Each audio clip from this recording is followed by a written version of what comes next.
श्रोताओं, इस समय हम सब विषम परिस्थितियों से जूझ रहे हैं। हालात हम सबके सामने ज़रूर खराब हैं, मगर श्रोताओं, कुछ अच्छा सोचें, सकारात्मक सोचें तो कठिन हालातों से भी हम बाहर निकल सकते हैं। कोविड-19 और हमारी मानसिक स्थिति, आज कार्यक्रम में हमने बात की इसी विषय पर। हमारे साथ हैं उत्तराखंड आयुर्वेदिक विश्वविद्यालय में associate professor doctor Rajiv Kurele. Doctor साहब, नमस्कार। कार्यक्रम में आपका स्वागत है। नमस्कार मनोज जी। जी। जी। डॉक्टर राजीव कुरेले, इस समय स्थिति बहुत ही विषम है। मानसिक स्थिति भी हमारी कहीं न कहीं खराब होती जा रही है। ऐसे में अगर नॉर्मल बुखार और जुकाम या खांसी भी हो जाती है तो हम सहम जाते हैं। स्थिति बहुत खराब हो चुकी है, मानसिक तौर पर भी और शारीरिक रूप से तो हम परेशान हैं ही। क्या कहेंगे आप? बिल्कुल सही कहा मनोज जी। पिछले 1 साल से हम लोग देख ही रहे हैं निरंतर, और जो दूसरी वेव्स जो आई है, उसने वास्तव में हम लोगों को काफ़ी हद तक डरा दिया है। लेकिन कहते हैं डर के आगे ही जीत है। जी। हमने अपने आप को मानसिक रूप से प्रबल सबल रखते हुए अपने भारत सरकार और राज्य सरकार द्वारा जो स्वास्थ्य मंत्रालय ने जो गाइडलाइंस दी हैं, उनका अक्षरशः पूरी तरह से पालन करना चाहिए। जैसे कि गाइडलाइन आप सभी जानते हैं, आकाशवाणी निरंतर जो है सभी को जागरूक कर रहा है। मैं फिर से रिपीट कर देता हूँ। जी। सबसे पहला ये है कि सोशल डिस्टेंसिंग, इस वायरस के चेन को रोकने के लिए, इसके ट्रांसमिशन से बचने के लिए इसमें 2 गज की दूरी बहुत है ज़रूरी। इसको तहे दिल से पालन करें और कोशिश करें जहाँ भीड़ है वहाँ बचें, और इससे अधिक दूरी बनाकर रखें, तो कहीं न कहीं हम इस चेन को तोड़ने में एक सहयोगी की भूमिका में रहेंगे और अपने आप को बचा पाएँगे। जी, इसी बिल्कुल। तरह सोशल जो हाइजीन की बात है, पर्सनल हाइजीन और सोशल हाइजीन।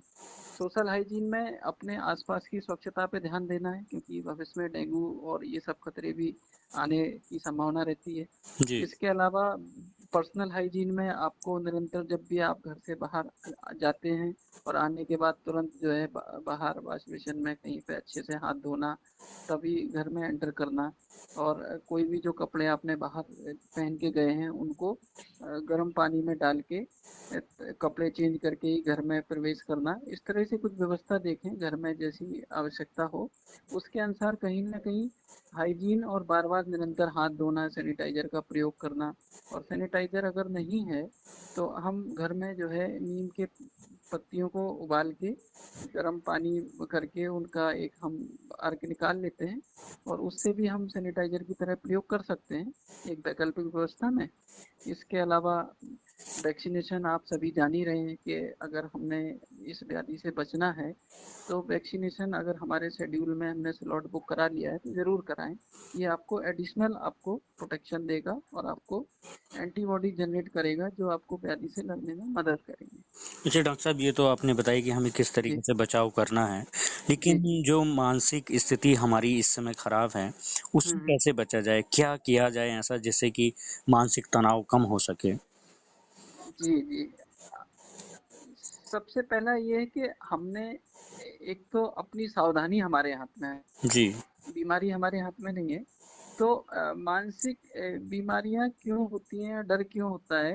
क्योंकि अस्त व्यस्त हमारा दिनचर्या रहती है, व्यवस्थित नहीं रहता है, और जो काम नहीं होता है, जो सावधानी नहीं होती है, फिर उसके परिणाम में हमें रोग स्वरूप सामने आते हैं। जी। तो कहीं ना कहीं मन में सबल रूप से स्वास्थ्य की परिकल्पना करनी है, हेल्थ को देखना है।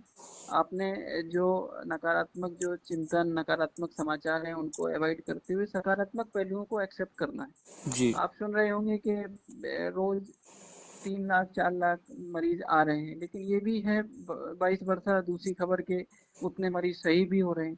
जी। जी। ठीक है, आज ये भी बस मैंने खबर सोच अभी को सुनी डेवलप कि करने की ज़रूरत है डॉक्टर साहब, जी। क्योंकि जी सकारात्मक बिल्कुल। सोच हम रखेंगे तो इस मानसिकता वाले तनाव से भी हम उबर सकते हैं। बिल्कुल आपने सही कहा। तो हमने जो है मानसिक रूप से स्वास्थ्य की परिकल्पना करनी है, नंबर 1। नंबर 2 जो है पूर्ण अपने मनोबल के साथ सारी सावधानियों को बरतना है। जी। नंबर 3 अपने मन जो है शरीर से जुड़ा हुआ है। आपने देखा होगा जब भी कभी हम घर में कोई दुख होता है तो हमारी भूख प्यास सब चली जाती है, जब खुशी होती है तो हमारी भूख भी बढ़ जाती है, सारी चीज मन भी अच्छा हो जाता है। जी, जी। आपने देखा होगा मिठाई खाते हैं तो मन खुश हो जाता जी, है ना?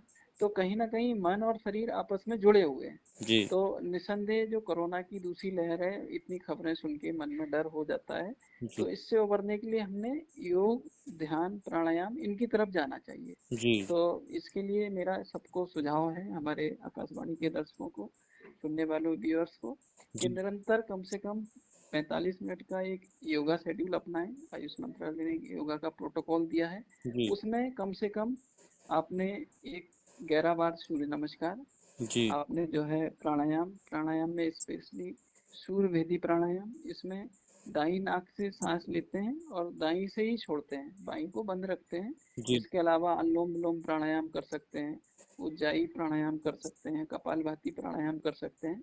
काफ़ी सारे आपको नेट पर भी सर्च करेंगे तो आपको मिल जाएंगे ये सारी डिटेल।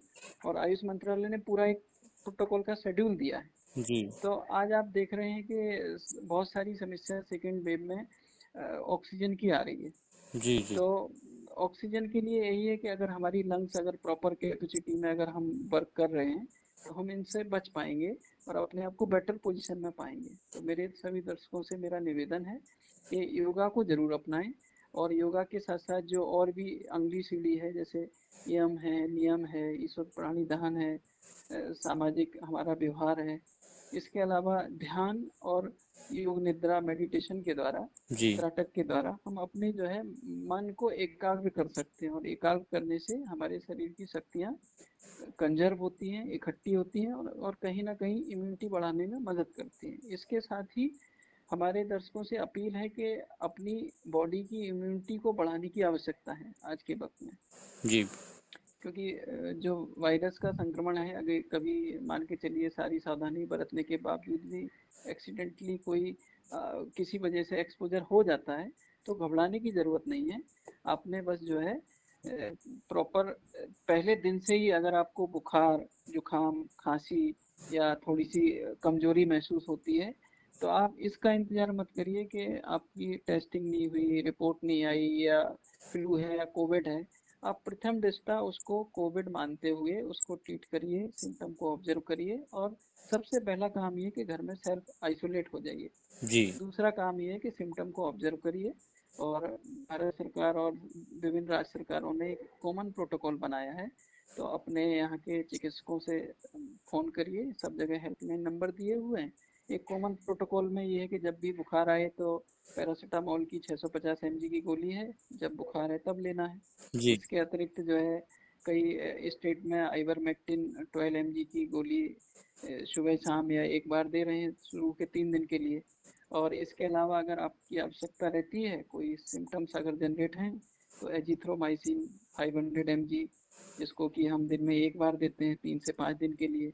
और अगर संक्रमण ज़्यादा है या पैरेलल कोई विकल्प के रूप में डॉक्सीसाइक्लिन एक 100 mg की आती है, जी, तो इसको 5 से 7 दिन तक दिया जाता है। लेकिन इसको हमें किसी चिकित्सक से सलाह लेने के उपरांत ही लेना है कि हमें आवश्यकता है या नहीं है। इसके अतिरिक्त न्यूट्रिशन के लिए एक लिमसी या विटामिन सी की हमारे पास गोलियां आती हैं, सिलिन नाम से भी आती है, 500 mg की। तो इसको सुबह शाम या दिन में एक बार आवश्यकता अनुसार 10 दिन के लिए कहा जाता है। इसके अतिरिक्त जिंक की गोलियां भी आती हैं, जिंकोलिन 50 mg, एलिमेंटल जिंक, किसी भी ब्रांड नेम से आपको मिल जाएंगी, उनको भी 10 दिन तक देते हैं। इसके अतिरिक्त चूंकि कैल्शियम की आवश्यकता पड़ जाती है, तो कैल्शियम के लिए कैल्सीफेरॉल के पाउच आते हैं, इनको दूध में डाल के ले सकते हैं। जी, और आयुर्वेद में इसके अतिरिक्त बहुत सारे रसायन हैं, जैसे कि च्यवनप्राश है, जैसे कि आप घर में दूध में आधा चम्मच हल्दी डाल के, जिसको आयुष मंत्रा ने गोल्डन मिल्क की संज्ञा दी। जी। और ये बहुत ही बढ़िया एक तरह से प्लांट स्टेरॉइड की तरह काम करता है और हमें जो है इम्यूनिटी से बचाता है। डॉक्टर साहब, आपने बहुत अच्छी और सारगर्भित जानकारी हमारे साथ साझा की है। आपका जी हमसे बातचीत करने के लिए बहुत बहुत धन्यवाद। जी।